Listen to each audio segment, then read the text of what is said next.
Hello, hello, hello, hello, hello. There we go. Technical difficulty. Hello, ladies and gentlemen. It is your boy HMK once again. And finally, we are back with the fifth dimension, and we aren't going anywhere. Today is a momentous day as the reunion, the homecoming is at hand, where finally we are going to talk about the ending, spoilers, everything there is to talk about almost when it comes to Final Fantasy VII Rebirth. And today I've got an amazing guest that knows Final Fantasy inside and out. Everyone, please welcome NightSkyPrince. How you doing today? Hello, everyone. What is up? How are y'all doing? So glad to be here. Oh, I'm glad to have you here, and thank you so much for coming onto the show. Oh man, I'm honored to be on here, dude. I've been following you for years and years now. We've been mutuals. Had so much respect and love for you. Love all the Kingdom Hearts content that you've made through over the years. I'm really surprised we haven't collaborated yet on something with with Kingdom Hearts. Hopefully, Kingdom Hearts 4 news is coming like right around the corner. I'm hoping. Hopefully, but I still owe you that Kingdom Hearts 3 Remind discussion because we really know what we're going to talk about with that one. Oh man, there's so much to unpack there, and I feel like there's going to be even more to unpack when the next Kingdom Hearts 4 trailer comes out, because I mean they're going to be showing so much more with Quadratum and Yuzora, and I'm sure there's going to be even more Versus 13 references, and sometimes I think too like. There's a ton of Versus 13 references that we know already just from the trailers, but he's probably making a ton of references to stuff we never would have saw, like no one's seen outside of Square. It's also kind of interesting to think about. It's really weird because like you know for a fact that Nomura and the team and everyone involved is going to be like, well, you know, Venomrex, Kingdom Hearts 4, and Versus 13, they're all separate projects. And, you know, some things may overlap, but things are going to be new. And they could say that as much as they want, but they know what was, you know, part of the real Versus 13. We'll never know, and they're never going to tell us. So that's like the funniest part I feel about the whole situation when it comes to Versus 13, Venomrex, and Kingdom Hearts 4. Exactly. But as much as I would love to continue that conversation, we're probably going to bring it up again on the stream. We're talking about Final Fantasy VII Rebirth today. Ooh, so Night Sky. Let me get that gauge on you really quick. So, what do we think? Are we thinking Game of the Year already? I'm thinking Game of the Year, man. It's an RPG at a scale that I think no Final Fantasy has been before, save for maybe the MMOs. It is a huge game, and it to the point of where, you know, but normally by now spoilers are just out in the open for an FF game because everyone's already rushed through and beaten it. Right. Like normally I don't have to like really think this hard. Like a month and a half out, everyone's already like torn through the game. That was the case with, you know, Remake. That was the case with like 16. This is a game where I'm seeing people like 90 hours in, still not even like remotely close to death. They're still stuck in Cosmo Canyon, bro. Like, yeah, and so it's completely nuts. But it's not only just bigger in terms of quality, too. I think that there is just an incredible amount of quality content in this game where I enjoy doing most of the things. I know there's a lot of people complaining about, you know, there being too many mini games, but I think that as long as if you're not trying to platinum the game, then I think that for the average person who just wants to get a good experience and do the content they want to do, I don't think that the mini games for me ever got to a point where I was just like, oh, dog, I'm so done with it. For me, yeah, it just added to the game, right? Yeah, because like the game being overflowing all of the mini games and all the side content. Because I mean, like the base story in itself is pretty beefy. I want to say that the base story, if you don't do any of the side stuff, the world towers, the proto relics, any of that, or even the mini games, I feel like the story is like around 60-ish, maybe 70-ish hours. right? Right. But then once you do everything, I clocked in when I finally beat the game. I clocked in like 130 hours, and the craziest thing is that I can only remember two instances where I'm like, okay, get me out of here. Let me continue the story. The gameplay loop for everything, like universally, virtually everything in Rebirth has been incredibly fun, and it's not like it's a waste of time because it helps you out in the long run. It helps you get items for synthesis. It gives you points for your party level and all that stuff. So it's not for naught. And the only two times I could think where I'm like, all right, get me out of here, is that stupid chicken side quest with with that box. That one, I'm like, okay, see, now this is like the blemish. This is like the one blemish on the game. That, and personally, I got burnt out on the. I forgot what the minigame's called. The KO minigame. The one where you're like the 3D brawler. 3D brawler. Yeah, I got burnt out from that like kind of quickly. That was the only two instances. Was bad. Yeah. Bad. I had to pause come to beat the whole thing. Like I got through the secret boss in that, and I had to pause come it, man. I'm like, nah, get me out. The prizes were good. That's why I'm like. That's why I forced myself to do it. I'm like, the prizes are good, man. Like, yeah, shit. Yeah. This game, I feel like it's really good at rewarding you for doing all of that content too. And then also, surprisingly, I feel like you could probably, beat the game without doing most of it. And, then you could play on hard mode and then go back and do it. So the game honestly gives you a lot of choice in how you want to approach doing this massive amount of content. So theoretically, what you can do is you can blast through the game, right? And you can go back and then do all that side content. And the way they scaled it is so fascinating because you really don't get too over leveled unless you intentionally grind. So the game stays challenging throughout, and then dynamic mode will allow it to, if you do get overpowered, you can have it so that enemies are scaled up. Oh yeah, I had it on dynamic mode the whole time. Yeah, and I'm like, this is the challenge I needed. I saw a lot of people that were very wary of the idea of dynamic mode before the game came out. But once the demo came out and I played the whole game on dynamic, I'm like, okay, no, this is dynamic. Is this is it? Yeah. I like this. So they've tried something like that before, like FF8, for example, where the enemies in the overworld would scale. And people hated it, right? But I think there's some fundamental differences about why people hated it then and why people love it here. I think the first thing is that in a turn-based game, feeling OP is good. It's the reward that you get for doing the thing, right? Because you want to be able to press the button and feel stronger. That's the thing, right? But in an action game, whenever you're just mindlessly pressing square and everything is dying before it can even, then it feels really unengaging. It's not fun, because you don't get enough in a game like Remake or Rebirth.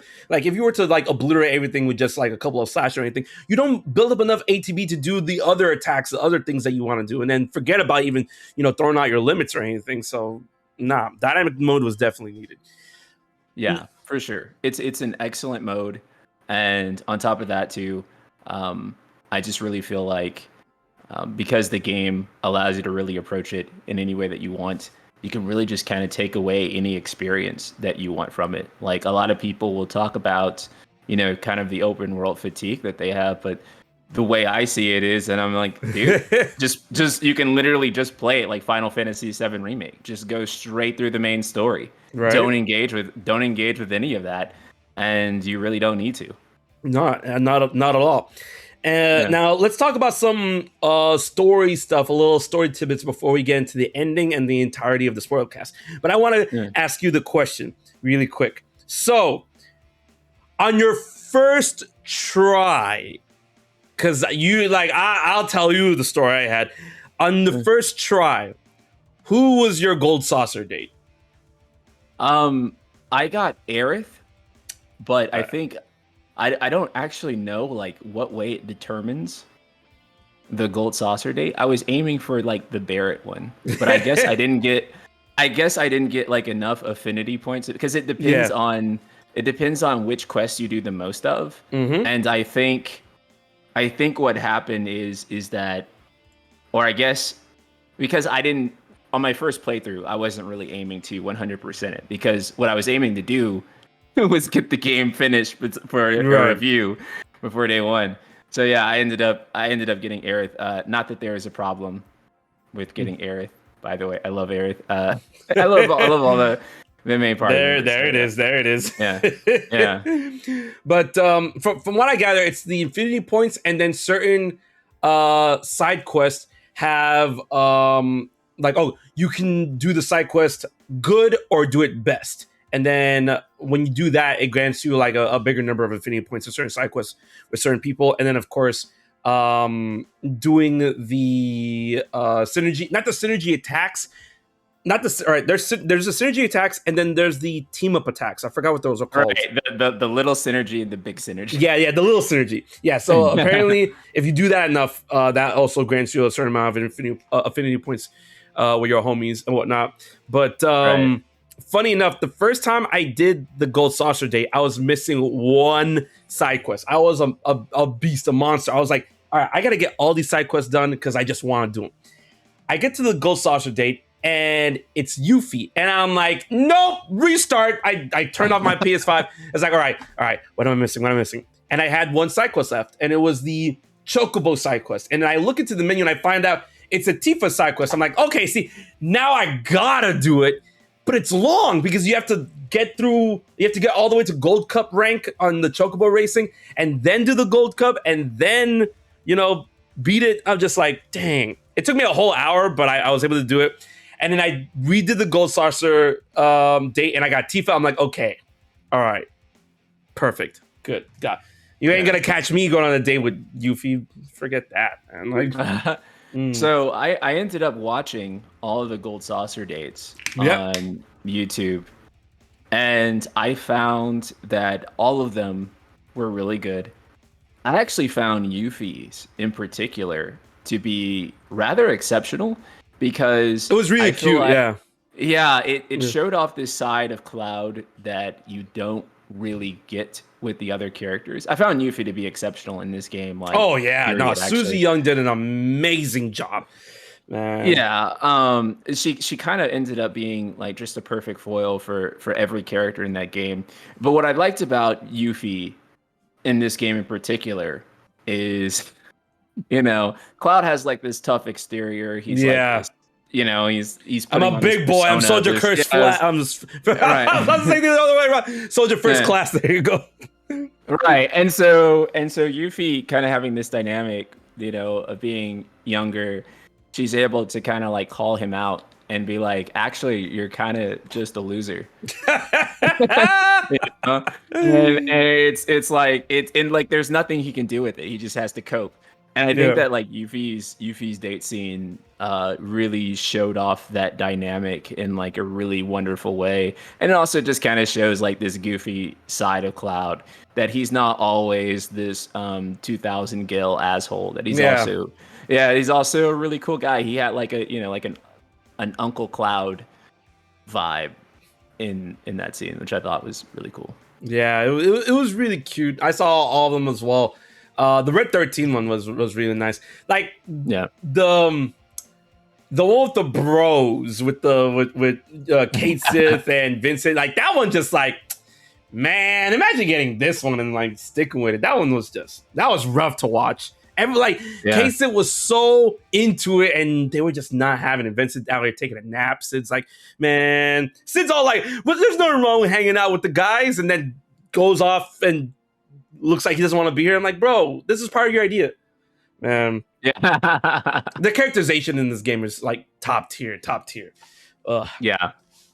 This is probably the best these characters have ever been. For sure. And it's funny because I wanted to circle back to what you said earlier in the stream, because I forgot to like mention that point about, this game being like one of the best, if not the best Final Fantasies. I honestly believe it to be the best modern Final Fantasy, and it's not even close. I mean, okay, okay. Let me rephrase that, because I know there's a lot of 16 stands out there, and I love 16, so don't dogpile on me really quick. They gonna come for I you. know. They gonna come for you. So what to rectify what I meant was that 16 like it is an RPG, has RPG elements, but I consider 16 to be more likened to have an action game. It's an action RPG. I feel like it's more hack and slide. I mean, obviously, because we have like the battle director from Devil May Cry that worked on it and whatnot. So if I were to say Final Fantasy VII Rebirth is the best modern traditional, but not, I hate putting so many labels on. So I love Rebirth. Rebirth is such a good game. And what I'm trying to say is that I honestly didn't think Square, I love Square. Y'all already know this. I adore Square, but I didn't know Square had this in them. Like this, I had high expectations, but Rebirth just came out swinging to a degree I did not think possible for a part 2 of a 3-part, trilogy. And I'm like, constantly as I'm playing the game and it gets bigger and better as I play it, I'm thinking, how's part 3 gonna top this? But that was like my main concern, if it's even called a concern throughout all of Rebirth. I adore Rebirth, and I'm like, this game, honestly, like, I'm looking at the slate for this year that we already know, and I don't see any game beating Rebirth for me when it comes to game of the year. People say Shadow of the Earth Tree, but I'm like, it's a DLC. If you want to count it, then that's like the big competitor in my book as well, because Shadow of the Earth Tree. Because have you played Elden Ring? Of course, yeah, of course. Oh my, that's another game. See, Rebirth and Elden Ring to me are like two of the games that were the games that kept on giving. Like at any point of the game, just decided to like stop. I'd be like, this is a great game, but it just kept going and kept giving. Just like, and I've seen so many comparisons that compared Rebirth to the idea of this is our modern day Kingdom Hearts 2. And that makes a lot of sense for me. Yes. And I saw another post that said that, and this is where we get into controversy for both Square Enix, Nintendo, Final Fantasy, and Legend of Zelda. But I understand it and I stand by it 100%. Rebirth is Square Enix's Breath of the Wild. No, I can see it, bro. I can see it.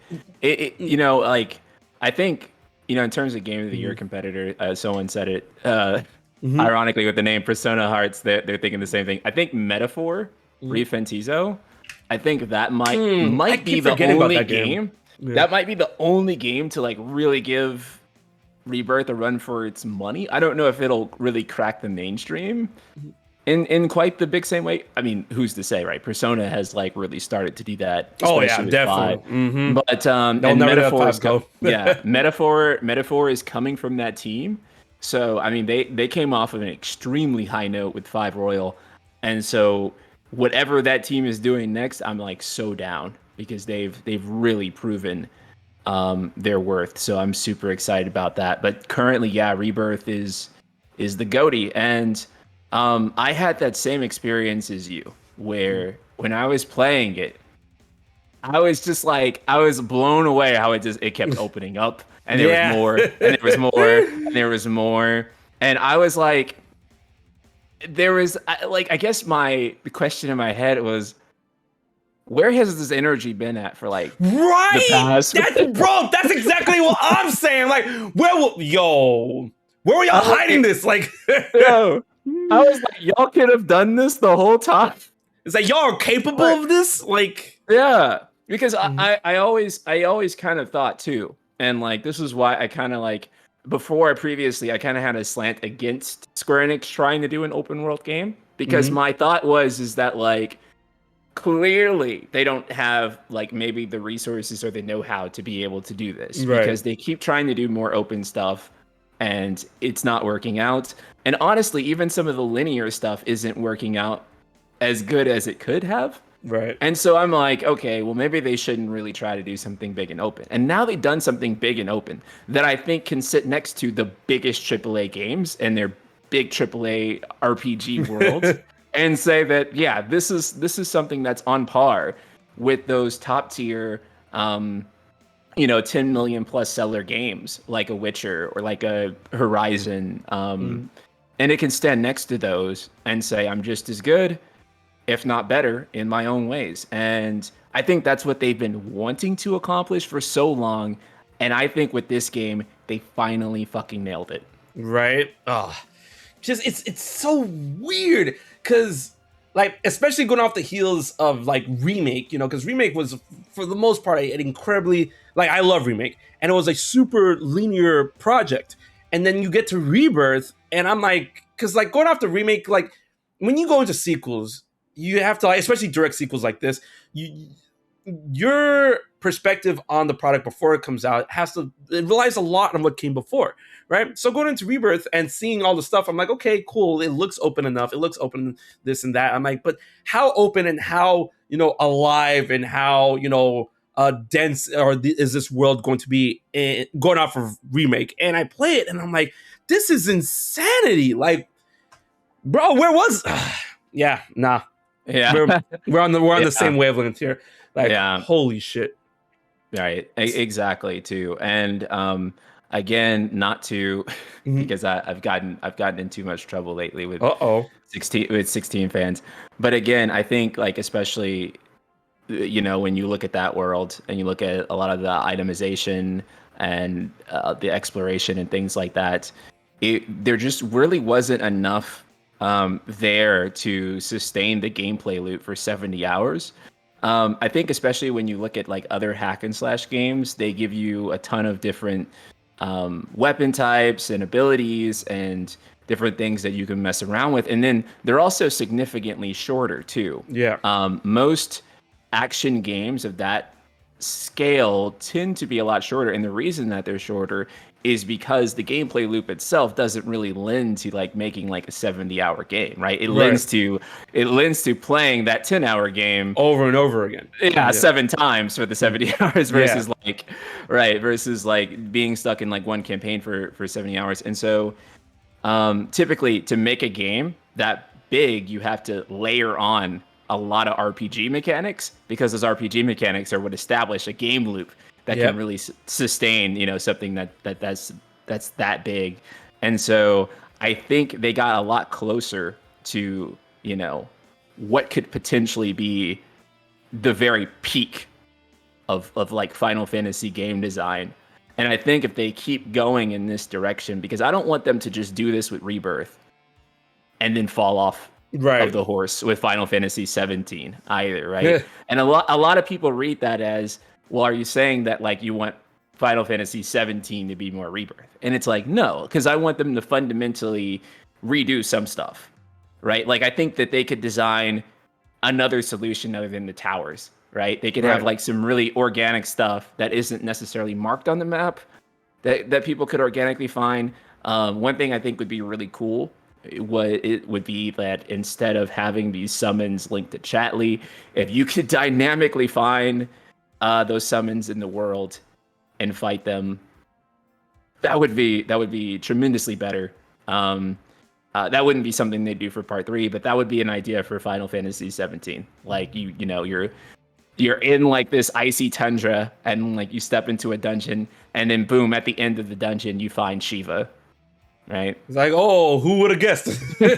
Right. Like it's like, you know, and then there's like a boss fight, right? Or like, I don't know, you're climbing a mountain and then like Bahamut like sweeps down, and then all of a sudden you're in like a fight with Bahamut. Those are the type of ideas that I'd like to see 17 do. And then just building off of like, you know, having these big regions, having you dynamically just walk into these towns, having like the interconnected map and stuff like that. That stuff I think they got to keep. Right. Now, I definitely get that, because, you know, the sky's the limit truly from what they've been able to accomplish with 7 Rebirth for 17 or any other Final Fantasy game they want to make into the future that's going to follow the idea of being open to this degree. But, you know, it's so funny because as much as Rebirth is an astounding game, in my opinion, like, it just keeps going back to the question, like, bro, what did they have cooking for 3? Because we already got from the Final Fantasy VII Rebirth Ultimate, which is currently being translated by many well-known and very talented content creators / translators. We know that Part 3 has already been like written, like it's done being written, right? And then I think I read something along the lines of that they're going to start recording for it relatively soon.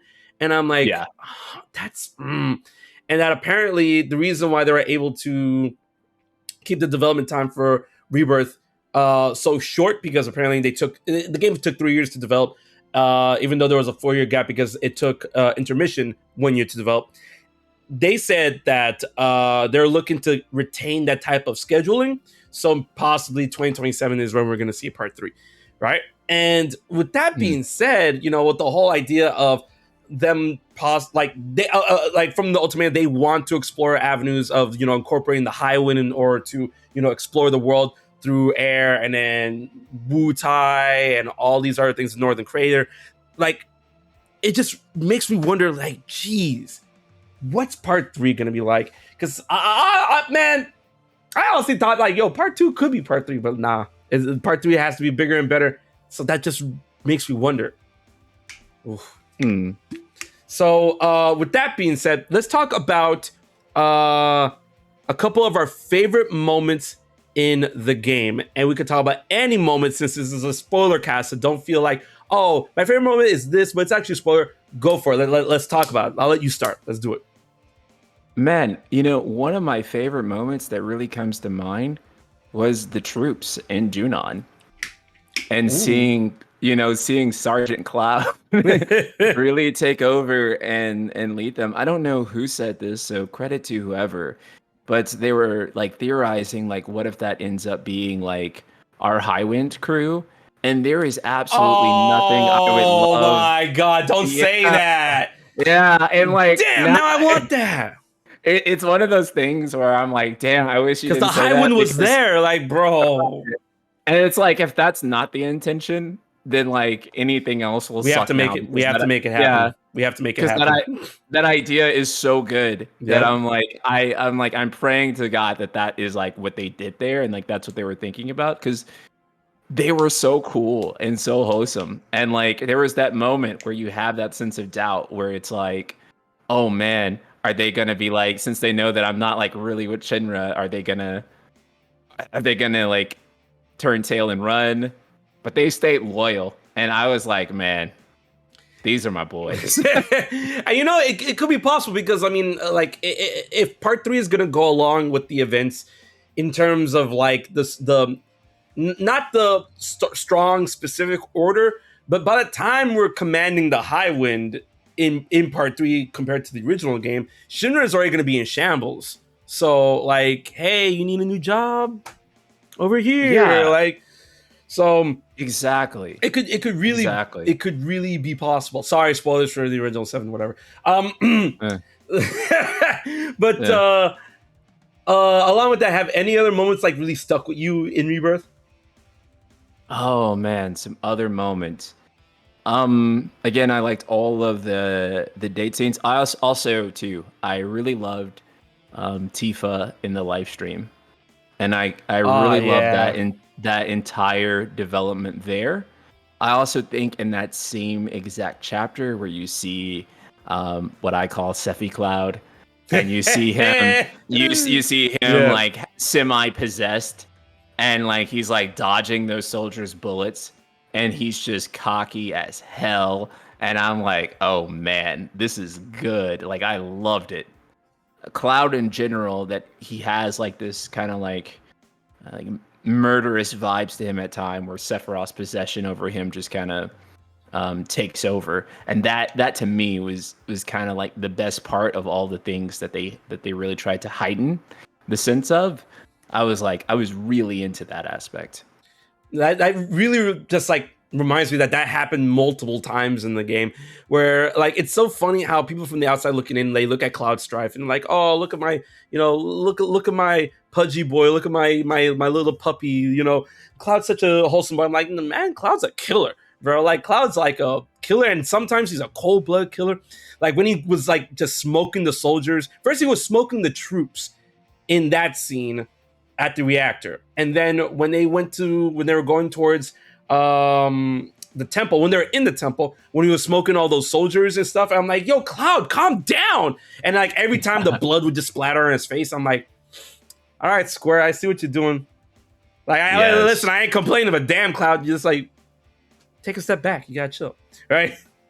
Yeah, it was phenomenal. I loved it. Oh, I adore those scenes. Like all the cutscenes were super good, especially when it comes to like like I feel like a lot of the cutscenes, if not all of them, within that rebirth were so mastery crafted in order to heighten the relationships between each of the party members to the point where they're no longer traveling companions, they're homies, right? They get to the point and they're close friends by the end of the game, right? Barrett slapping Cloud in order to like try and like wake him up. It's like, hey, Tifa needs you, right?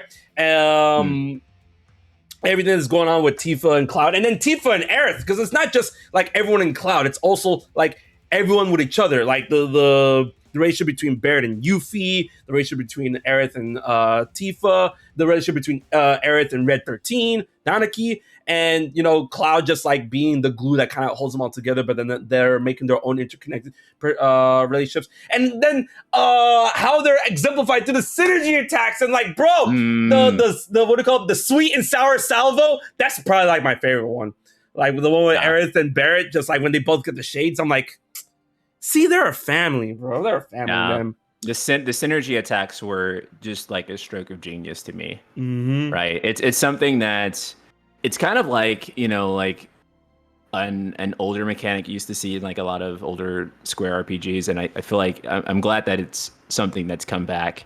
And I also think too that just from like a character building perspective too, this game really focused on the relationship between its characters in such a phenomenal way. Oh yeah. And I think that one thing too in particular, when you look at the past two major Final Fantasy titles, I think when you look at, say, Final Fantasy 15 and 16, when we go back to like masterfully crafted cutscenes, the like in like 15 and 16, there was a lot of like stiff standstill scenes, basically, where two characters are talking to each other, and the camera is kind of just automated there, and goes back and forth between the characters.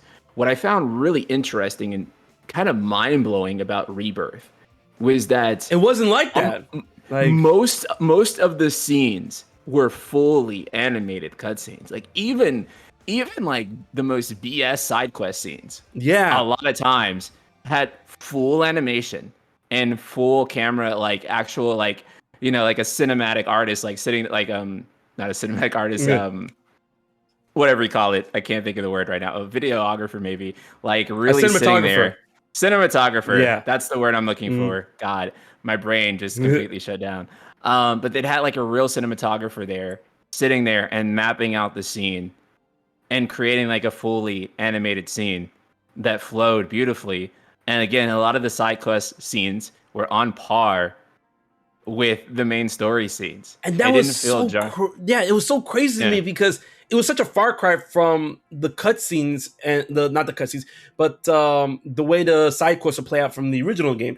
Because like I honestly believe, like, I love Remake, but man, like the vast improvement, and I mean it, like extremely vast improvement that the side quest had from Remake to Rebirth is staggering, right? Yeah, because the way that I noticed that too every time, because in Remake, they were just like, they would talk, camera here, camera there, and then if Cloud's gonna move, he's like, he just moves his arms like, oh boy, like this one animation. See, I'm doing it multiple times, so if you're watching the stream, you can see what I mean. Like, oh boy, oh boy, like that's the animation they used for like all of the side quests in Remake. In Rebirth, man's walking around, scratching his head, folding his arms, looking away and stuff, like doing all this like organic movement throughout all these side quests. I'm like,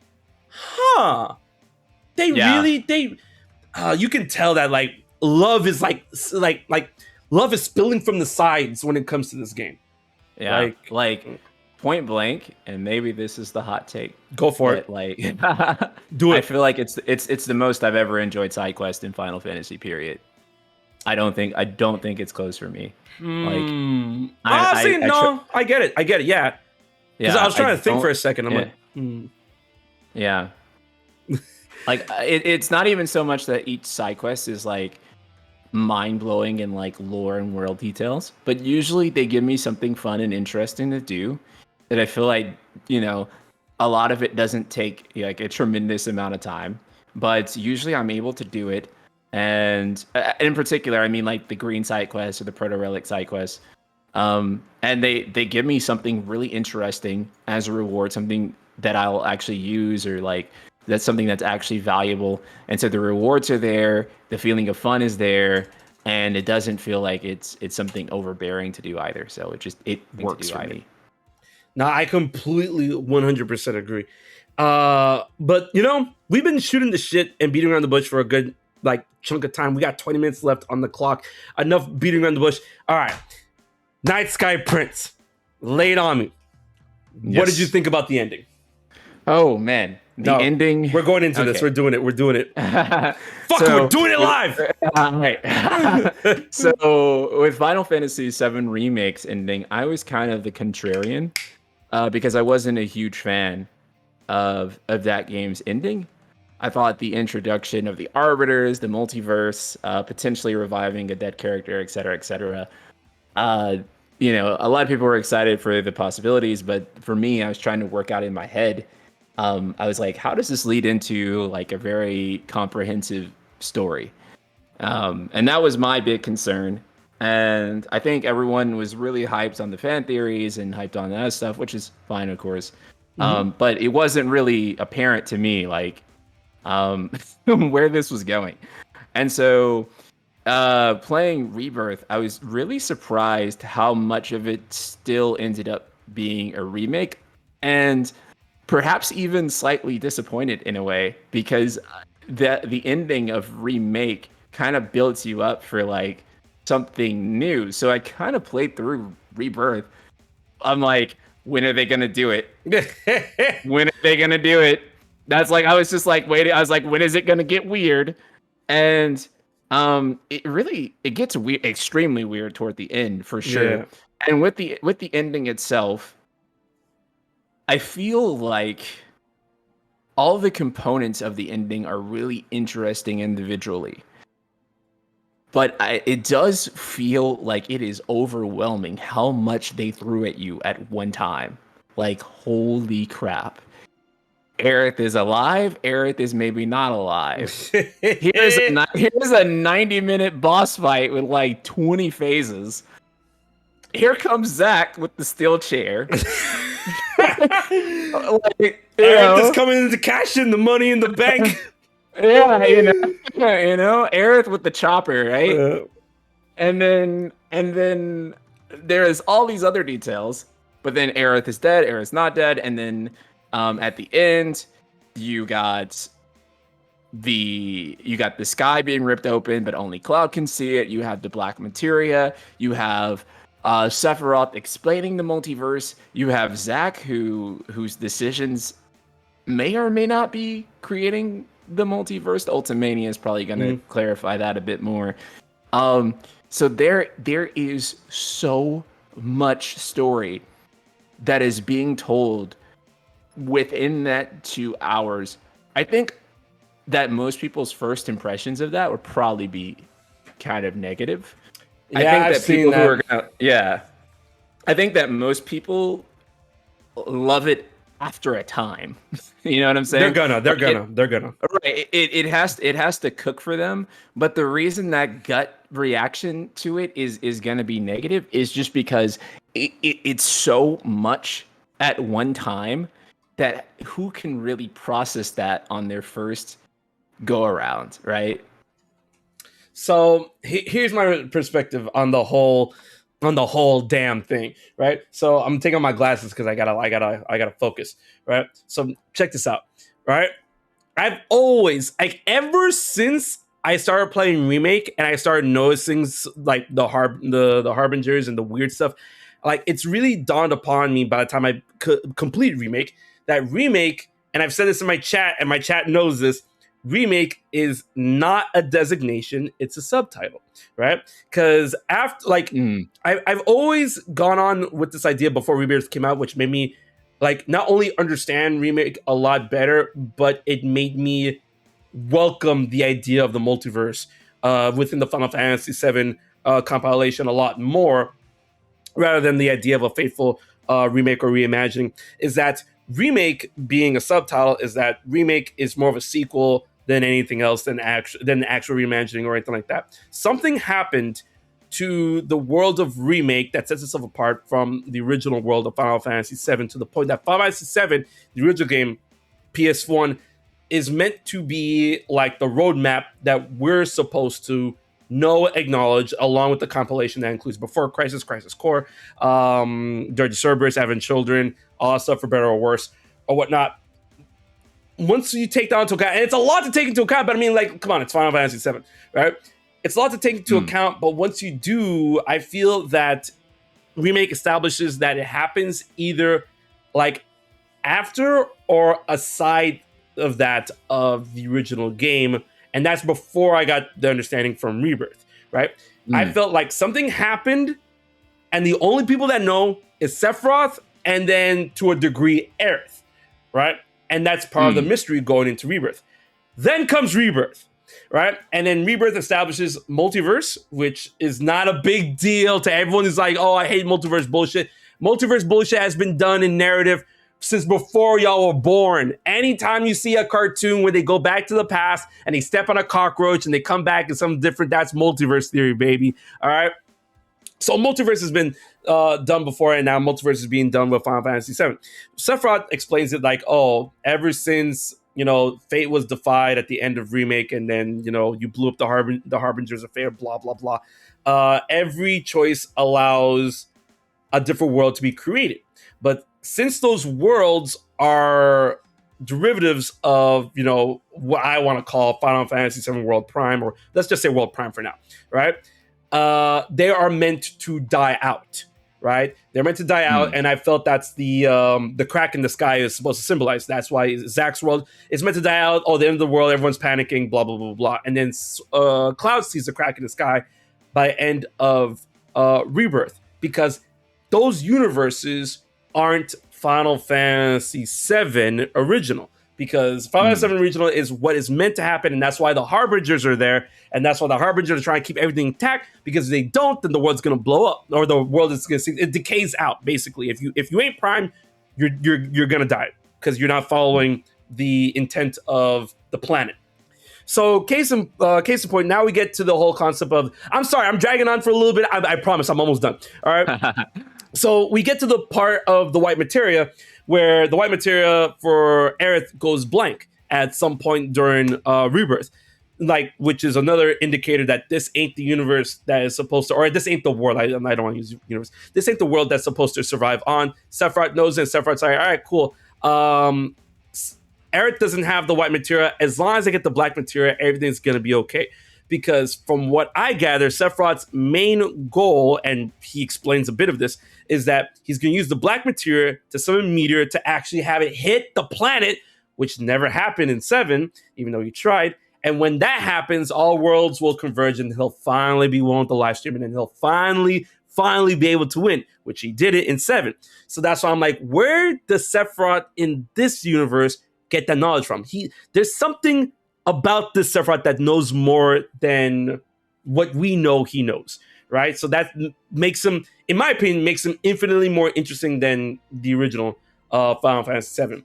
And then from what we saw with the final chapters, Cloud was able to get the white materia from the other Aerith that was in Zack's dying universe. And then, you know, as long as he had the white materia, then he can go forth and continue what it's meant to be from the original 7 in Rebirth. And that's why Sephiroth's like, man, why'd you have to bring that here? You're ruining everything, Cloud. Ugh, right? So Sephiroth still goes through with killing Aerith, and a lot of people complained about that scene, and I kind of get yes and no why people got mad at the ending for not showing off as much as they wanted to of Aerith's death, which is kind of macabre if you want to think about it, because like, oh, we have next gen graphics and, you know, blood in there, whatnot, but that's kind of the point, to establish what's real and what's not, what world is going to survive and what's not, and why Rebirth and Remake is sets itself aside, apart from the original timeline. And, you know, I what I'm trying to say at the end of all of this is that now that Aerith is gone, like, is she dead? we don't know, but the point is that she's gone. Sephiroth is probably like the only one that knows the most behind the scenes. All he told Cloud was like, multiverse exists, and then Zack is aware that multiverse exists because he lived that, right? So it really begs the question: how did Sephiroth get to this point? Because he was like this since the beginning of Remake.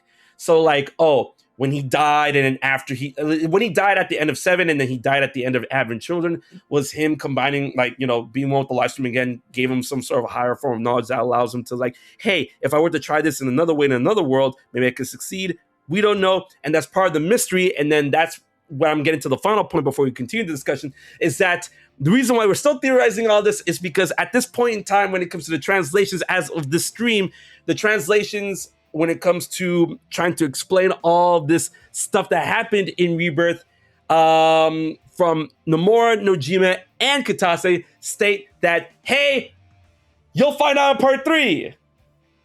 So we don't have any definitive answers at this point when it comes from the game or the Ultimania. All right.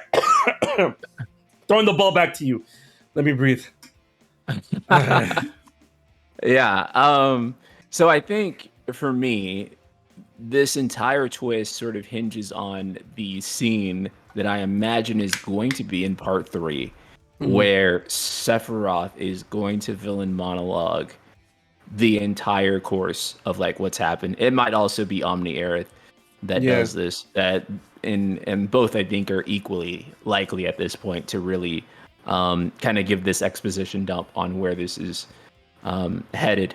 But they're going to give that exposition dump, and I think how compelling that exposition dump ends up being will kind of determine how good or how well received this entire ending is, because it's one of the things that whenever you do these sort of black box mystery stories, and I know you just had to say it.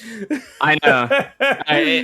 In Kingdom Hearts' case, literally black box mystery. But like, whenever you do like the black box mystery, the longer you keep fans thinking what's inside the box, whatever is inside that fucking box has to be really good. Right, because at that point, the mystery of the box becomes bigger than what's in the box itself. Right, exactly. Yeah. And so the longer that goes on, the bigger the mystery of Sephiroth and how well told and how good the story has to be in order for that mystery to land needs to be. So that's a lot of weight. And I think the longer it drags on, the bigger and better they have to deliver that exposition dump. So I don't envy them on that front. You saying that made me think of a very interesting idea, because I mean, like, even though we still have part 3 going off, and we've been to like pretty much like a good chunk of the world already. We have been to Wuta, we haven't been to the North Crater, and there's some other parts we haven't been to as well.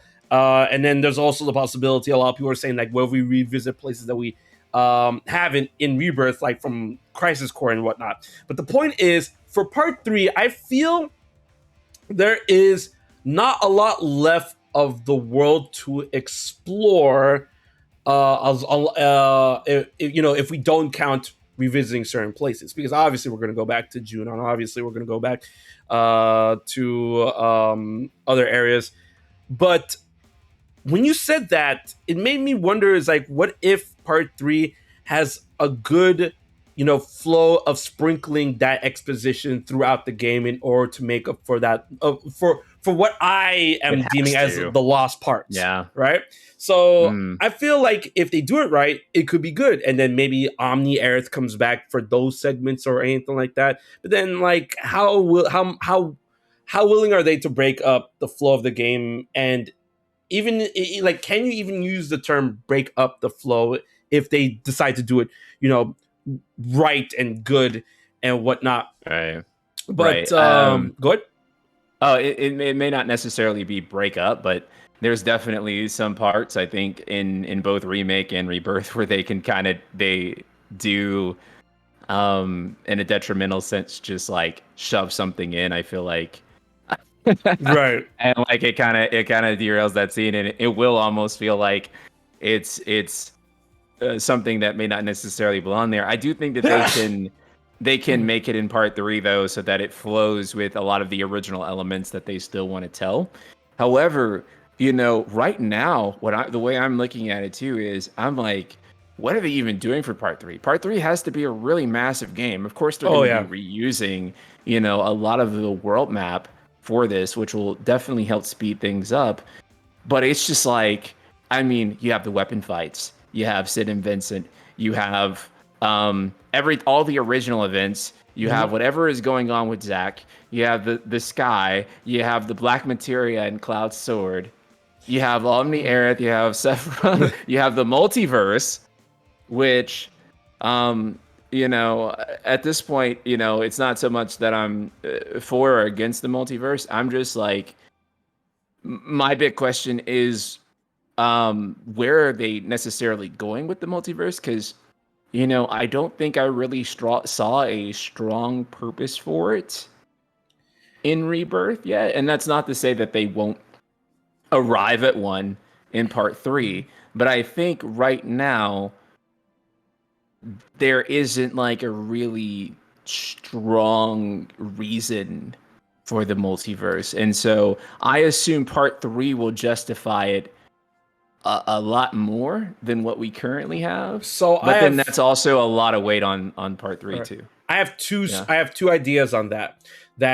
One, the purpose of the multiverse is for Square to tell a story using 7 as a base, but having the freedom to deviate, right? The only way we can do that is through multiverse, because people are like, oh, they want a 1-to-1 remake, and it's like, no, we want to do all this stuff, but we still want to do it with 7, with the 7 story. So that's one, and then 2, and I know this is gonna be a hot take, right? But this is one of the 2 things I really want for part 3. I want Sephiroth to win. I want the meteor to hit. Oh. Yeah. Based. Yeah. Based as fuck. I want the meter to hit. And if it does hit, it solves the multiverse issue. Because if it hits, then all the worlds come back to 1, and then we'll have a happy 7 ending. Everyone dies, and Sephiroth wins. Oh no, but I think like the meter's gonna hit, and then Sephiroth's gonna lose, and then Cloud's like, oh, this planet is ours, it's ours to what we do with it, and blah blah blah. And then Aerith lives. Hooray! We'll see. That's one thing that I want for part 3. Another thing is that, and I feel that a lot of people don't talk about this enough, right? Final Fantasy VII came out in 1997. We've had multiple games, multiple compilation titles, and we have a remake trilogy in the making right now. My dude, nice guy. We still have no idea truly what Jenova is. Yeah. We still don't. And I'm like, I don't want to know. No, no, fuck that. I want to know. Nah. I don't want to know. No. Enough of this mystery in the making, hanky panky and a banana bullshit. Right now, I honestly want to know like what Jenova is, and I feel like Jenova is a main force, a main puppet master force behind a good chunk, if not all, of Sephiroth's machinations. But I don't want her to be the entirety behind Sephiroth's imagination. I want her name. I want her real name. Give me Jenova's real name. Like, Jesus. Like, man. Oh my God. Well, I guess for me is that like the cosmic horror element works really well when you don't know.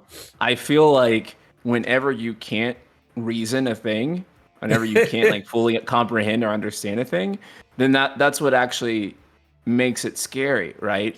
But I think that like the more we know about something, the more we understand about something, the less there's like a tendency to like just kind of understand it and like accept it as it kind of is. But I get that 100%. I get that when it comes to like a certain like of how certain things are approached and applied, and I get that, like, okay, the mystery is better, definitely. It's like, oh, I wouldn't want to know. Yeah. I can't think of something right now, but I wouldn't want, like, okay, I wouldn't want to know. I don't want to look. I don't want to see what inside Kingdom Hearts looks like, right? I don't want to know. Yeah. Like, Kingdom Hearts is fine as the moon, right? The mystery is fine for Kingdom Hearts. Here's the thing about Jenova, though. Jenova is so intrinsically tied to the concept of the planet, Sephiroth, and owning the promised land and the Cetra, but she's not really a Cetra, and the Cetra hate her. There's this weird connection between Jenova and the Cetra, and Jenova and Sephiroth, that Sephiroth thinks like, oh, I own the Cetra because I am Jenova's kid, or I am Jenova's offspring. It's like, why do you think that? Because like Jenova and the Cetra aren't like exactly related unless there is some history that is like, oh, the Cetra expelled Jenova to the cosmos and then she came back with a vengeance. Like, I'm not asking for the entire story behind Jenova, but I need need some context because of all that. You know what I mean? So I think that's fine. I think there's ways to shed a lot of light on Jenova and Jenova's relationship with the Cetra without necessarily over elaborating about Jenova as a creature, such that the kind of fun and mystery of what Jenova is can kind of be gone. I think that a lot of times, in like a horror film, you don't really like see the villain too explicitly. It's the villain's like looming presence that really makes them scary. And a lot of times too, I know especially in horror films, whenever you see the monster for too long, you may notice like cracks in the CG and stuff like that, and then all of a sudden the monster kind of just loses all the fear and all the suspense, and after a while it almost becomes comical if you look at the horror villain too long. So I think that Jenova, that there are plenty of great ways to like really expand on Jenova and give light to some of the mysteries without necessarily just exposing everything there is to expose about Jenova. Right. But here's the one crack in that armor and I see a lot of people freaking out in the chat about like, oh, it's better, like Jenova's scary, it's better to like keep the mysteries. Like, I ain't scared of Jenova. Like, yeah. Like I never found Jenova scary. Like, come on, give me like. Yeah. I don't think Jenova is like terrifying or anything. Actually, I think Jenova is a cutie. I love me a purple lady. But she is the ultimate MILF. But I think the sort of the mystery and the cosmic horror element behind it does kind of the intrigue of Jenova really does hinge on her being an unknown, a lot more like a very. And I get that. I really do. And I'm not like, I don't want. Like I said before, I don't want that element of unknownness to be taken away from her completely to the point where like we know everything about her. I would like a little bit more context. Like I'm not asking to like, okay, if she's from this other planet, I'm not asking from why is she traveling space or blah blah blah. Just like, Yeah. Exactly. Let her speak a paragraph and give context to that, and that'll be enough for me. That's like, yeah, you know what I mean? Yeah, because the thing I do want like very explicit light shed on though is Sephiroth's motivations. That's something I think that remake story would benefit like greatly from having a bit more explicit exposition on. But again, it's going to have to be really well done and really well told, because that is what's inside the box. That's the core mystery. That's the core mystery of like this whole thing.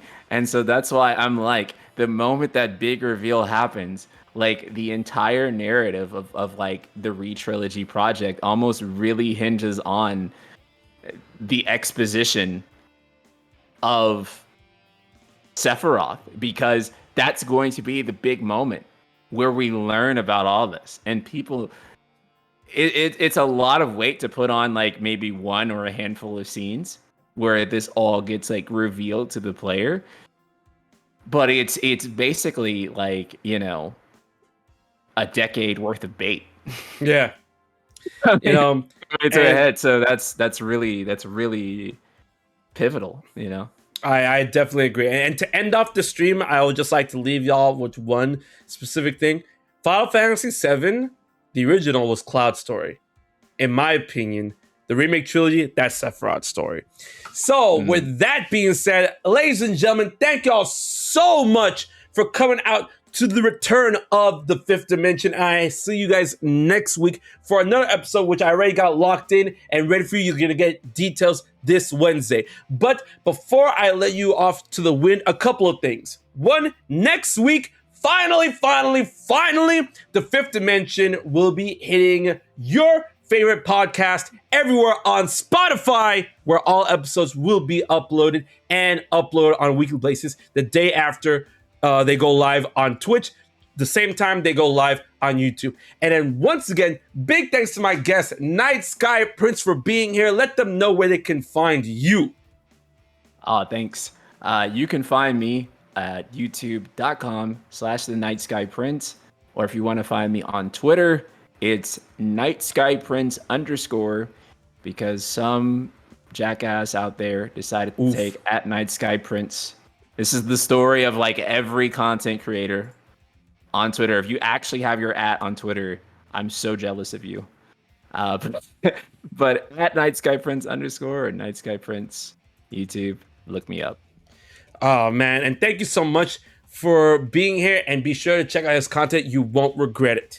And as a final note, since the Fifth Dimension is back in full force, we're going to go ahead and send the love and raid player Michaelis, who is currently playing Alone in the Dark. So until the next stream, until the next episode of the Fifth Dimension, always remember to be brave, dive deep, and enter the Fifth Dimension. We will check you guys later.